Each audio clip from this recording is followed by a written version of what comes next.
Okay. Welcome, everyone, to this community webinar, Six Perspectives to Consider When Analyzing Images. Our presenter is Dr. Domenic Screnci, and Photo Voice Worldwide. We're hosting this community event, and it meets our mission of creating, fostering a community of peer-to-peer continuing education with Photo Voice. So, Domenic, next slide. Yeah. Our presenter today is Domenic Screnci, who was my faculty mentor for my first Photo Voice project in 2001. I came to him asking him to be a faculty mentor for an independent study using photography as an instructional design tool. And he said to me, well, I don't want you to take the photos. I want you to give the cameras to young people to look at their community. And at first I hesitated. I thought, but I've been a photographer. I want to take the photos. But then I reconsidered. He was willing to be my mentor on this project. I should listen to him, and I am so glad that I did. Just last fall, Domenic received the prestigious Education Award of the International Visual Literacy Association for his consistent promotion of visual literacy and participation in visual literacy instruction throughout his career. He's taught public health communications at BU and visual literacy in the instructional design program at UMass Boston. And we welcome Domenic today and are excited to have him share this information with our community. So I pass the baton to you, Domenic. Great. Thank you, Laura. Thank you, everybody, for attending. It's exciting. I want to just go over the session outline, and then we can get on. I'll just add one thing to what Laura said, just so you have some context. I've been a professional photographer. I started my career in 1978 as a medical photographer, and I did that for many, many years, and as well as just shooting all the time. I'm a fairly prolific shooter, so visual communication is just something that's been just part of my life for a very long time, and I'm just so excited to be able to share some of what I know and some of my experiences with you all. Today, the session outline is that we're going to, as you just heard, a brief introduction. We're going to go to a presentation. I promise I'm going to keep it to about 20 minutes, and then we're going to have a hands-on exercise. And we'll get more into the details of that hands-on exercise. We have some directions for that. You'll be broken up into groups, and you can, this way you'll be able to connect and maybe meet new people and have a conversation and delve deeper into that. And then we'll have some time for questions and reflections, and then I have one slide just to wrap things up, and then I have some references, a reference there to further reading if you're interested in it. So I'm going to just continue on. That makes sense, Laura?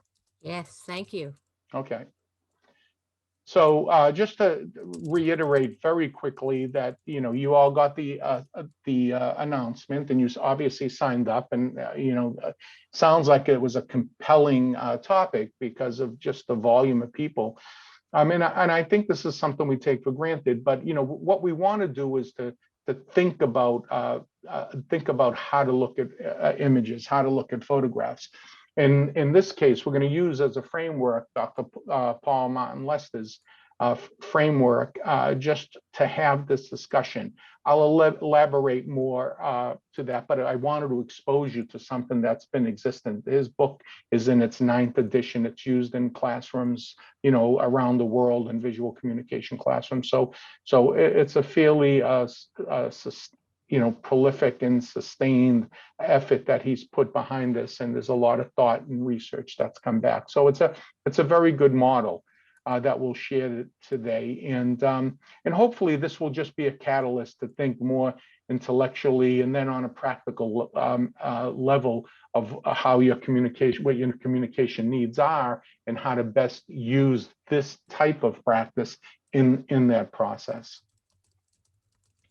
So I want to just talk briefly about the the perspectives for analyzing images. What I do is I want you to remember that this is a formal model that we're going to go through today, and we'll follow through each component as it's defined, with its defined purpose. The idea is to go, into a much more in-depth analysis, and we'll use this model to try to define and analyze an image. The adoption of such a model really depends on your purpose or the group that you want to use, that you'll be using this with, and you'll combine these perspectives, when working with an image. Your analysis can be intended for your own use in the way you look at images, and I hope that's the case, because there's value in taking more time, that we're just bombarded with so many images in the course of a day. But there are some that are important that we should spend more time on. But it depends on the group that you're working with, and the idea is, whether it's for yourself or the group, we want to foster a more in-depth discussion around images, because we can learn a lot from them. So I think that's the important takeaway. And it is also important to remember that as we take the time to delve into these images and analyze and discuss it, what we're trying to do is foster some critical thinking around images and how they're being made or how they're being used. And this critical thinking is important. As a result of the creator of an image, you want to become more purposeful in the content that you choose, and the way that you construct and present images. And so, again, using this in a more purposeful way, as somebody who creates images, or somebody who's using images in their practice, whether it's clinical practice, their teaching, whatever it is, that we can do that. And we're gonna use these 6 perspectives, this model, and that allows the viewer to interact with an image in a deeper way, gain a better understanding of the image content and purpose, and in the process, learn more about the way purposeful images are created, applied, not just on a technical level, because we can talk all day about techniques, about taking photographs, but on a cultural and social level as well. And I think that's where this can have a lot more impact. So just to review the 6 perspectives, we have the personal perspective, which we all basically have. We all have a gut response to what we see, and we need to recognize that that's there. We'll go deeper into that, each of these, as we go through our presentation today. We have a historical context, and this is really this historical is understanding the medium. Now, I think some of these terms, based on what your work is and what your purpose is, can be, you don't have to take them verbatim. You can adopt and modify these terms to meet your own needs. And we'll talk a little bit about that later as well. But this historical context is about the medium, and I have a good example that I'll share with you about that. The technical, the relationship between light, the recording medium, and how the work is produced, and the presentation of the work. That's the technical aspect of it. And I know you've dealt with some of those in maybe previous courses or presentations or whatever. There's also some ethical issues that one needs to consider. And this is the moral and ethical responsibilities that the producer, the subject, and the viewer have for the work, and where does that begin and end, and how do we exercise that? Dr. Lester does use, he has some very specific philosophies in which you can use, but again, that's a formal model communication. For you, the ethical use of images may mean something very different if you're working in a clinical setting. Are you producing images that are going to be published, for instance? So there's a lot of issues around ethical, ethical concerns in ways of looking at images. Certainly cultural. We want to analyze the symbols and use that used in the work to convey meaning within the particular society at a particular time. And so, we're a global society, but where images can speak volumes and really overcome language barriers and ideological barriers and everything else that comes. But we have to understand that homogeneity is what you don't have when you're dealing with broader, wider groups like we are today. So I can't assume that, that everything that I use is understood by somebody who is maybe in a different culture. So you want to think about some of those issues, cultural issues, and how they apply. And then the critical is, after you learn all of this information, you're going to have a more critical perspective on that image, or that you're going to be either taking or using. So this whole process should take you to that critical perspective and give you some construct to make decisions. So I'm going to move on to the next slide. One thing that I want to talk a little bit more about, and this falls into two of those domains. One is the technical domain, and the other is in the cultural domain that we just spoke about, and that's visual literacy. And the visual literacy is a course that I've taught for a long time. And I love this quote. The idea: the more you know, the more you see. But conversely, it's also true that the more you see, the more you know. So we can learn about what's behind making great images, powerful images, instructional images, effective images. We can learn some of those techniques and how to even make sure that people process through the images that we take. So understanding, the graphic elements, light, form, depth, movement, position is really part of it all. And so, visual literacy really teaches you about the composition of an image and how do you use all the things that are involved, like shadows and lighting and just shapes and lines, within that frame of that image that you're trying to create, and even the use of color in the way I actively scans through those images. That's what visual literacy teaches you, and that is a big part of evaluating an image, because sometimes images can fail because they're not designed in a way that makes them as useful as they might be, because you can't predict somebody's interaction with that image. So we'll talk a little bit more about that, and we'll talk more about opportunities if you're interested in visual literacy in the future. What you can do about that. So let's talk about the personal perspective. Again, we mentioned it, right? Everybody has a gut response, right, to what they see.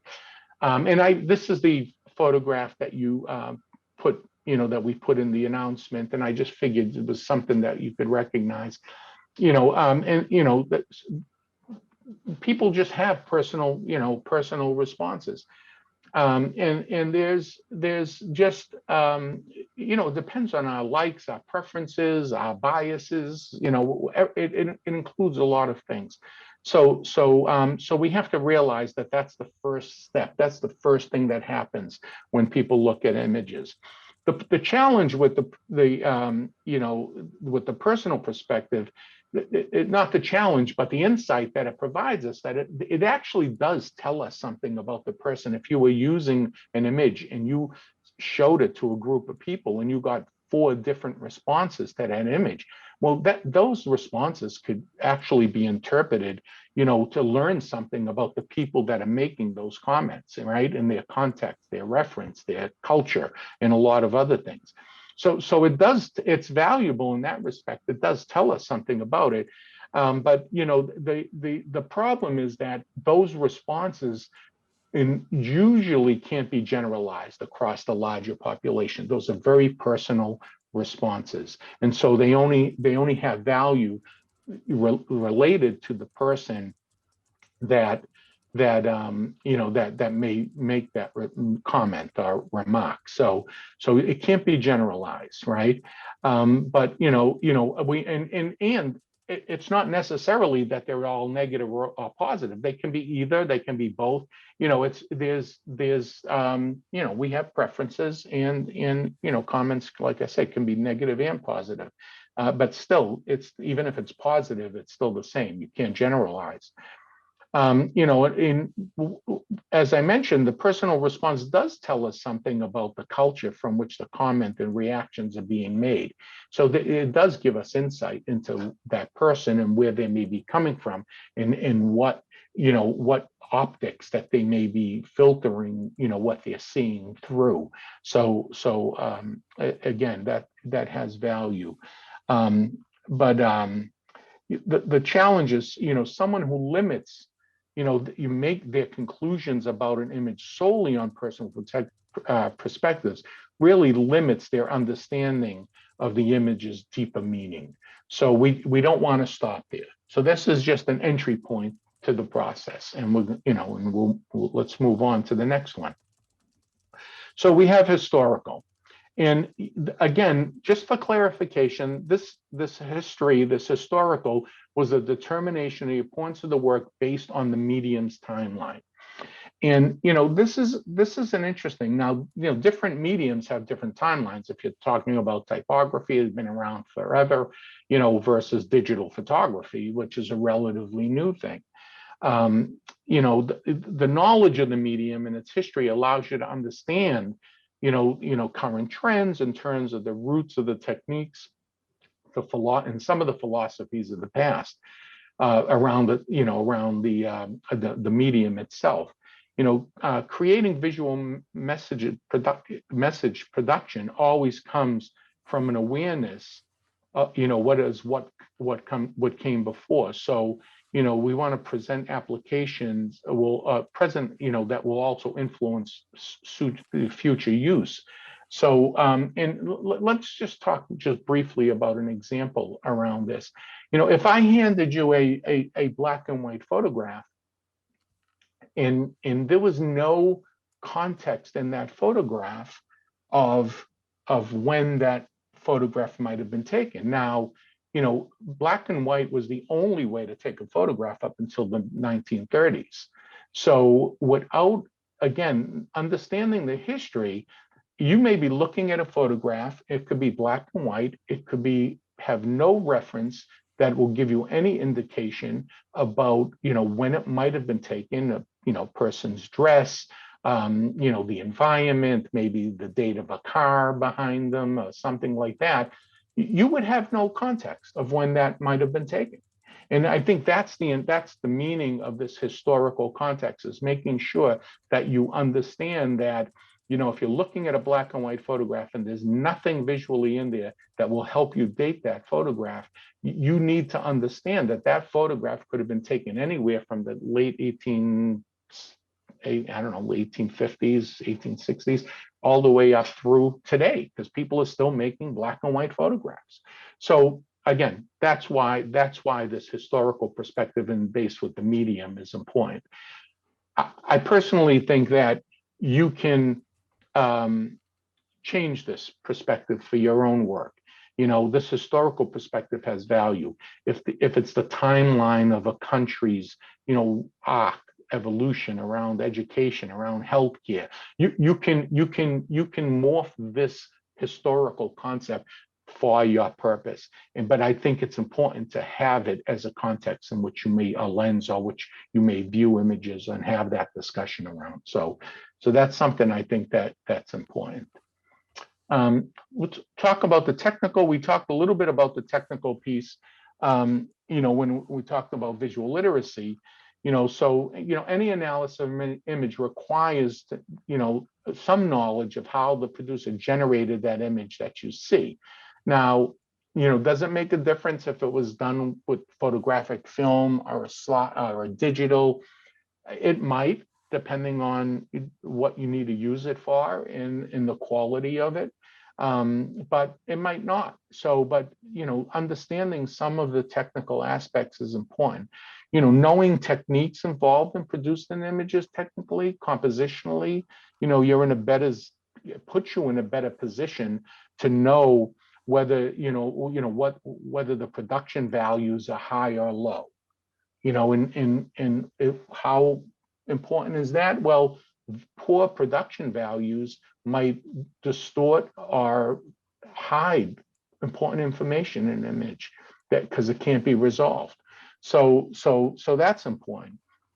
When great or little care has been taken to create an image, right? Was it something that was, purposely done? Was it, photographed? Was it structured, composed? Was it just done haphazardly? Again, may affect the way that image gets seen and gets processed in whether it has value. And then there's another one that's mentioned in this domain, which is, when much a little money was spent, how much a little, money was spent to create that image. There are images that you see that are, large, they present in, office buildings, very large images.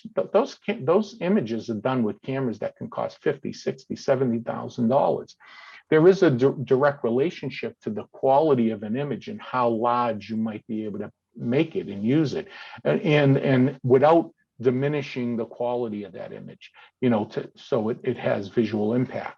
So yeah, it is important to understand some of this, but only in the context to understand it. An image has as much value as it communicates, and if it communicates even at a lower quality image, if it communicates the message that you want it to communicate, then it's fine, it's good. So I don't want this to, for this to get in the way of you creating images. All images have value, like I just said, but their effectiveness is is conveying the message. And the only really thing that we need to be concerned that technical images issues might get in the way of that image and its ability to convey the information that you want it to convey. So. And again, when that happens, the image's value diminishes, the message gets diluted, and then you may struggle with applying it, understanding it, and using it in the terms of the way that you need it to be used. So that's the technical aspect of it. The ethical one is an interesting issue, and having been in medical photography for a very long time, ethical issues are were always omnipresent. They were everything we did, especially around patient clinical photography. We had to consider the patient, how it was going to be used, the consent, and a whole bunch of other things.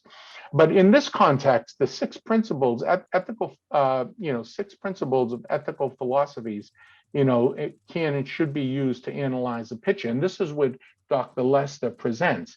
He has six specific categories of ethics that he wants you to use as a framework. And one of them is a categorical imperative. Right. So, and you can find more about these, but I have a kind of a very brief summary of hopefully doesn't do much justice, but the categorical imperative is unconditional, without any question of extenuating circumstances, without any expectations. So that's the categorical perspective. There's a utilitarian perspective, which is the greatest good for the greatest number of people. So that's another way to look through at something. Then you have hedonism as a philosophical perspective and ethical perspective. The act to maximize pleasure now and not worry about the future, right? And there's a sense of responsibility. Are you using something responsible, for your own purpose? Will it hurt somebody else, right? So then he proposes the golden mean, looking at, philosophically at an image, finding the middle ground, compromise between two extreme points of view. So that's kind of a peacemaker kind of perspective on and how to look at an image. The golden rule: love your neighbor as yourself. Again, that's one other, and these are obviously deeper, richer, and have other facets of them, and that I encourage you to maybe dig into more deeply. And then there's the veil of ignorance, right? Which is, shoes on the other foot. We don't know what it's like to be somebody, in a photograph that may show struggle, may show hunger, starvation. If you've never experienced it, it's hard to understand it. But photographs can certainly convey it, and it can certainly be using this like an ethical perspective to evaluate that, does help you to convey that, the importance of that meaning and the value of that meaning through some philosophy that you can attach it to. So anyways, I think these are all important, and I think this is part of the original framework. But I think that the bigger issue is at the ethical issue, and I think is that depending on the kinds of work that you're doing in the field that you're doing, if you're professionals, you have an ethical model that you have to act within, and that whatever you're doing, you should apply that ethical model to this process, and because then it's going to better serve your own personal goals and objectives with the work that you're doing. So that's just something to keep in mind. The cultural, we talked a little bit, and this falls again into the visual literacy. A big part of visual literacy is understanding, the cultures, and again, this is almost an instructional design issue, right? You got to analyze the symbols used in the work, right? It conveys meaning, with a particular society or culture at a particular time. So identifying these images and determining the meaning, in a societal context is very, very important. I've done a lot of work with, disenfranchised groups over the years, from the medical center, Haitian population, homeless population, Eastern European populations. So each one of those, have different societal and cultural, norms and iconography and graphics and symbols. And so knowing more about each of those and making sure that what you're creating or using can resonate, within the culture. And that's if it's homogeneous, right? If it's not homogeneous, then you have a bigger challenge.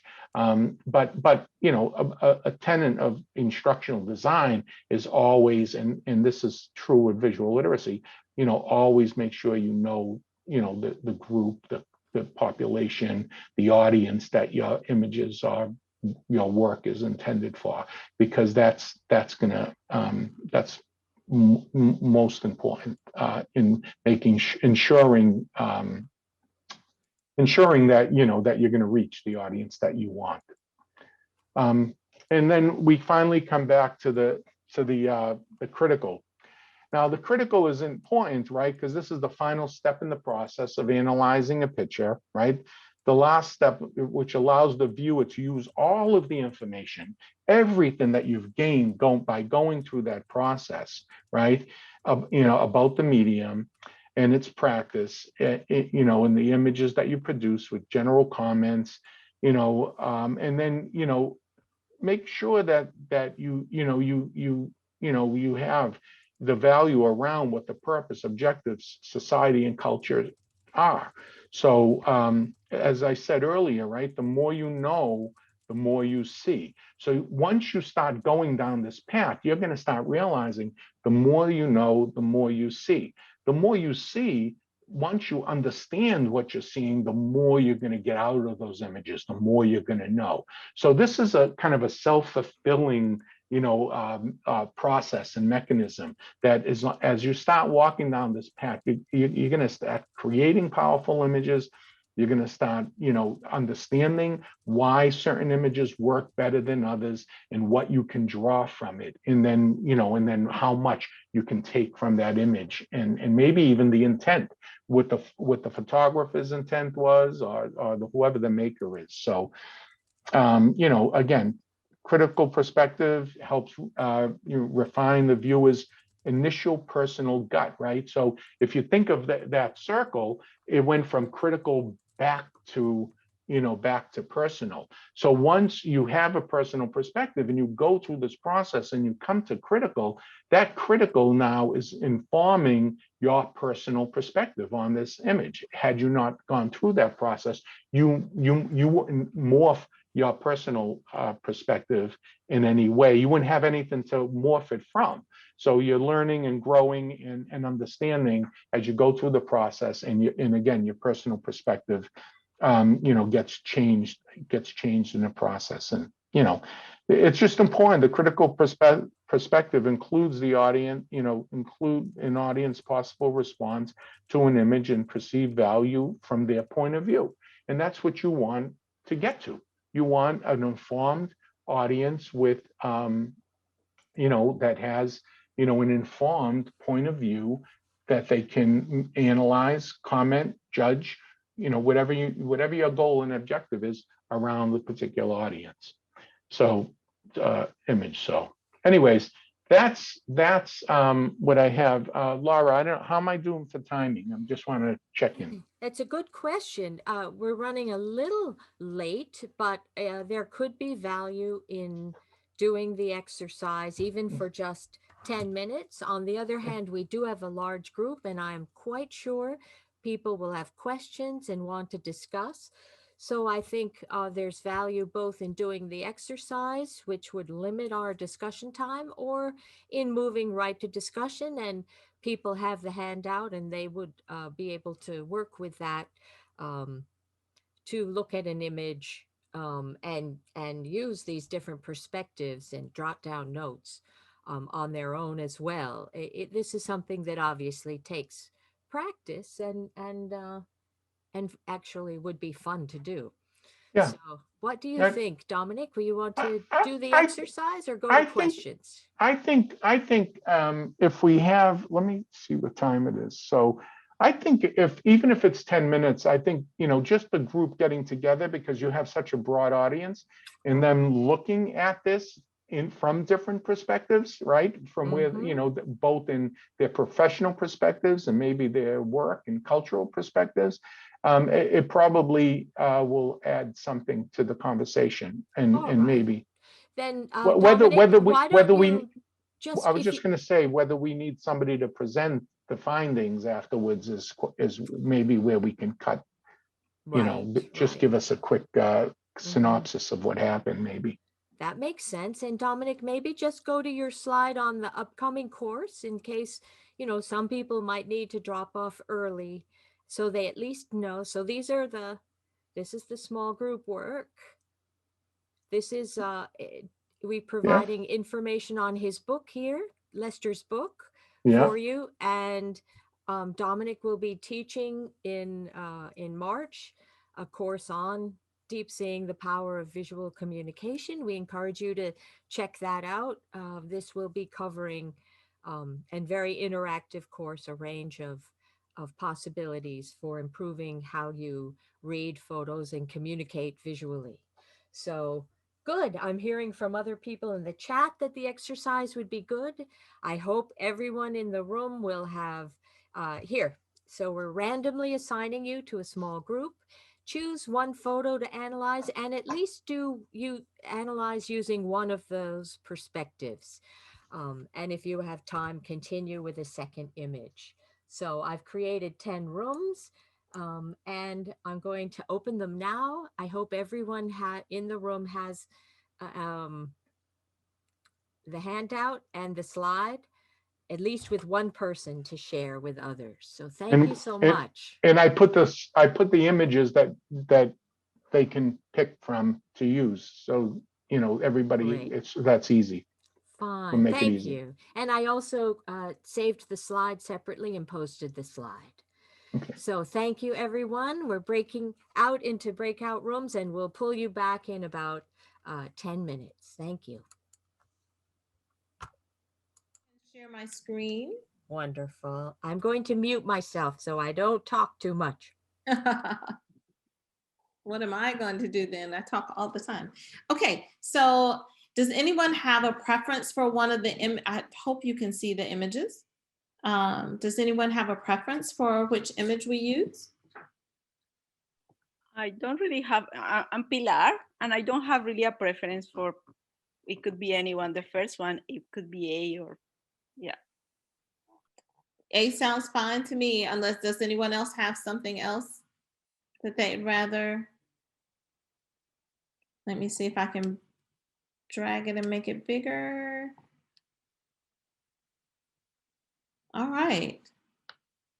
So what, my gut reaction, so I'm just thinking of going through and thinking about any of the 6. So my gut reaction, my personal reaction is that this kind of reminds me of home. I grew up in the country, and so seeing laundry, what looks like laundry on a line is very familiar, but it seems very odd because it's actually inside a building and not outside. So that's my initial reaction. Yeah, to me, it's also weird to have the clothes inside. I think it looks like, based on all the other, my gut reaction, it was something related to poverty, like something related to Cuba in my thinking, because of the other pictures I've seen. So that's my first kind of gut reaction to this picture.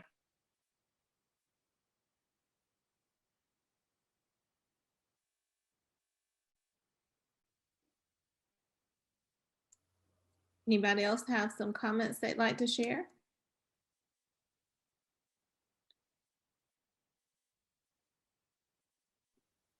It seems that we are the only 2 people in this room. Talk. Okay, well, let's just keep talking, and they can jump in when they want to. The other thing that stands out to me, I think this is, I think this, I guess, would be technical. Technical. The juxtaposition of the vertical pillars against the horizontal lines of the clothes. I don't know what that means, but that's just standing out to me. Yeah, it seems to me that this is a very old house. It might be very old house, old structure, and these people are really using the living room, is my thinking, for hanging their clothes. So yeah. But I wonder about the living room, but there's no furniture. Yeah, exactly. Is it a house or an art installation, or? No idea, but no idea, but I see that everything, all the clothes are white. That's the other thing that stands out for me. Like, yeah, very, very interesting picture. Yeah. I had something to contribute to this idea of a living room. I am guessing that what used to be one family's home over time was divided up so that some levels might be more public spaces and others be apartments. Yeah. That would be interesting. And you know, the other thing is the look in the back corner, the faraway corner where the yellow and the red is. So it's like a color block. So you have all the white that's all together. my grandmother used to, I'd have to hang the clothes again, like not by color, but if I hung a shirt and a pair of pants together, then the line was wrong. So I'd have to hang all the shirts together and all the pants together. And it's very interesting how this is grouped. It seems like the same sheets or towels or something like that are all white, but then back further away, there's that color block that just kind of little line of color, but they're all the same. Like there's no yellow and red mixed together. All the yellows are together and all the reds are together. And I wonder if there's some significance to that. Yeah, I do too. Yes. And of course, if someone was doing laundry, they wouldn't necessarily want to mix up colors, but that idea of separation could also be looked at in a symbolic way. Or those colors, the yellow and red, could be seen from a cultural perspective, potentially. I'm imagining because of the Cuban flag, things like that. So I'm trying to think about the lens that the various lenses. So when you talked about the idea this might be a living room or might have been a living room at some point, could that be part of the historical perspective that we're looking at, that this might be that at one time it was living space for one family maybe, but now that has changed, and there might be communal spaces where there were once just one family living. Yes, I would say it could be historical. It could also be cultural in that an appreciation of, it isn't sort of each nuclear family separate, but a broader embrace of family in that culture than, say, in the US, for many individuals in the US cultural context. Potentially. I mean, we're just brainstorming here. Right. Yeah. Wow. Well, it's about 1 more minute. So I'm going to send out a note to the group and call people back. So keep on chatting, but I'll take care of this task. Okay. Thank you. I wonder, so one of my questions. Nice chatting with you, Pilar. Yeah, nice to chat with you too, Alison. And thank you, everybody, for coming back. Gradually, people are returning here. And I hope Domenic returns with them. Yes, he's here too. Wonderful. So, thank you. And Domenic, I pass the baton to you. Let's get you on. I'm asking you to unmute so we can be sure to hear you. I know Okay. the small hear group me? I was with, was quite lively, and I hope your conversations were lively as well. Yeah, no, we had a nice conversation. Yep. So let's go back. Let's think about what you saw and what you found, and hold on, let me just pull up my slide here. No, I'm going to leave it just so I can see your faces. We're in the question and answer reflection section, and then I'll bring the slide back when I have to wrap it up. All right, So, you've got 10 minutes, Domenic. So for the 10 minutes till the end? Yep. Uh-oh. So we got 5 minutes for conversation, then we want to wrap it up. So what did anybody have to say? Any insight? Was the framework helpful in facilitating a conversation? Yeah. Maybe choose that icon, hands up, if you agree, or thumbs up. Good. Look at that. Yes. Thank you. And cool. And thank you. It wasn't enough time to go through the whole process. I'm sure I think you were asked to look at one or two perspectives. Which perspectives did you end up choosing? I'm just curious. This is Allison, and we talked a little bit about the personal and the technical. We touched on possibly historical and questioned the ethical. So we were just trying to touch bases on and see how we could apply all of those in that. And it was very helpful to me because I feel very uncomfortable with photographs, with visual literacy in general. So it was nice to have something to kind of hang my hat on to move through the photos.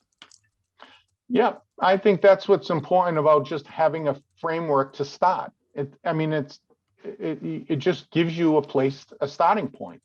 And it could be, you can, as I meant, I'm going to, in my wrap-up slide, but you can use whatever pieces you need. You can change the definitions. The intent is really to get deeper into a photograph and to really, to start having a conversation about it. And anything that facilitates that conversation is a good thing. Thank you, Domenic. Any other insights? We have some from the chat. People have written that they use the personal, the historical, the ethical, let's see, and the cultural. All of them. Haven't heard the technical so much. I didn't see that one, but that's one that could take up. Others, yes, talked about the technical. So I think different groups talked about each one of the perspectives, Domenic. Good. Good. And again, I don't know how you're using or applying, within the PhotoVoice context, images and the population that you're working with. Gabri was in my group and she's working with lawyers, which is interesting. Gabri, do you want to just mention what you said about lawyers and their preference for the text? Yeah, sure. I work on research on visuals in law and especially criminal law. In the Netherlands, our lawyers, judges, prosecutors, legal scholars in general, they learn how to problematize text, like verbal text, but not visual texts. And it's my mission to create more awareness and working on a book on visual literacy for lawyers as well. And especially since there's so much images in law that are can be highly contested with huge consequences for people involved. So, wow. Yeah, I'd love to have a further conversation with you, Greg, because there's just the because images can be manipulated, right? Just the authenticity of the image itself is a big issue. It gets back to the historical aspect and the way they use history in the medium is to make sure you understand that. And then the subject matter, and then having been in medicine, there's a shock value to certain images that can be manipulative, and there's all different kinds of things that can go on. So yeah, those are important issues. Thank you, Domenic. So anything else? Anything else anybody feels compelled? Yes. I guess I was just going to type it into the chat, but just wondering whether it is possible and ethical to use or analyze images without accompanying caption information. I did a large piece of work for Oxfam on ethical content use. And I think one of the key things that came out was the importance of captions and moving away from using images for illustrative purposes where we I don't know, I guess as a viewer, we link those with some of our existing visual stereotypes, when I guess our responsible use of images should be to challenge some of those, and you can do that with proper use of captions. Yeah, well, I mean, there should always be some attribution if it's not your image, if you know where it came from, to be attributed. And absolutely, I mean, if in this, captions are even more important if you don't have a homogeneous group, because you need to give context and value to that in a different kind of way. So captions can help guide the viewer, and in visual literacy, the most powerful place to be is somewhere between imagery and text. So there's a place where they overlap, and I talk about this in visual literacy, where you have you have images with text, and then you have text with images, right? That's the place that you want to be, because leveraging both mediums helps become, just creates more powerful communications. And you're leveraging, and then you have the way people preferences, the way they read, what they like to see. Some like to see, some like to read, so you also are broadening your audience that way, and making sure that you're capturing both of the ends of that spectrum of people who tend to be visually dependent versus textually dependent. So you can bring those two together.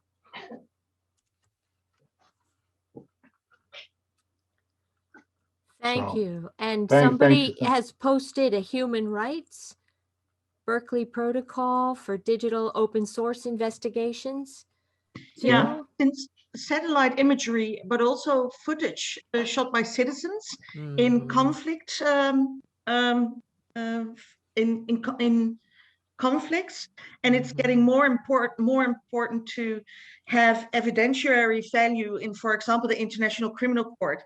And these human rights organizations are really keen on authenticity and verification in order to have the footage like evidentiary value. It's really interesting to see how they investigate the images.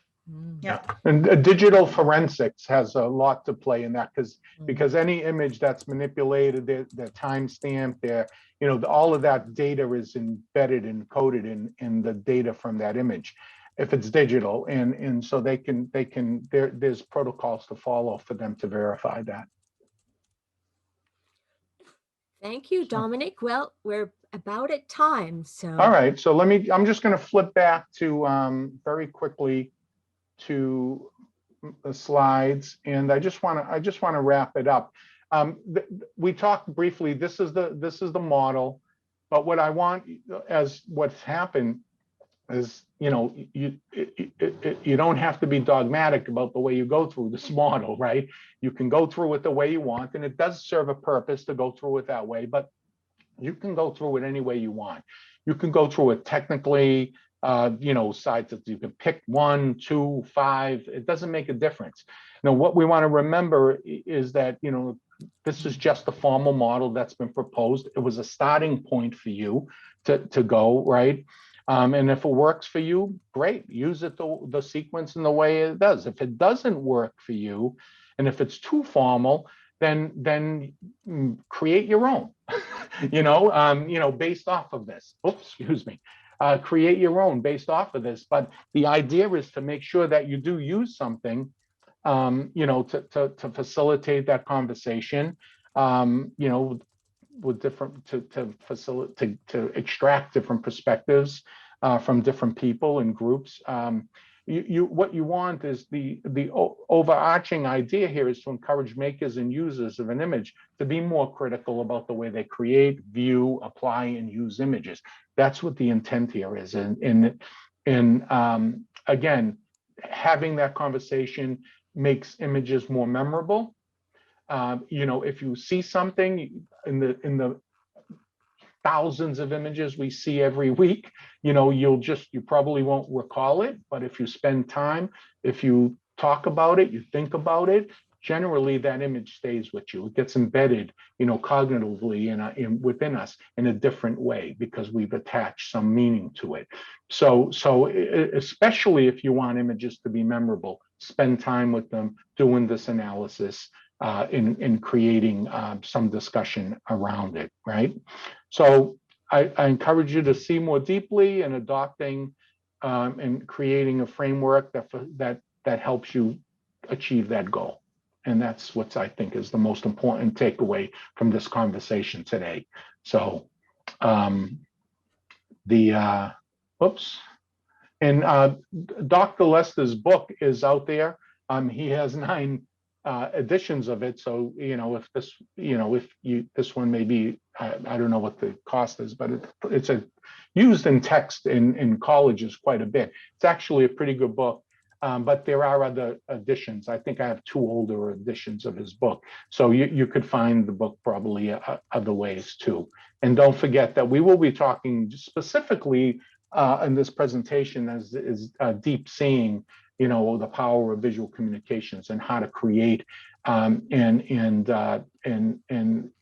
understand images in a way that will be more powerful, more constructive, more effective in the way you need to use them. So, and I want to just thank everybody for being here today. I wish we had more time. This is a conversation that could go on and on and on. But I really appreciate you all being in attendance and giving me an opportunity to share some of what I know and have used in the past. And I look forward to maybe our paths crossing again in the future. Thank you all. I'll stop the recording now.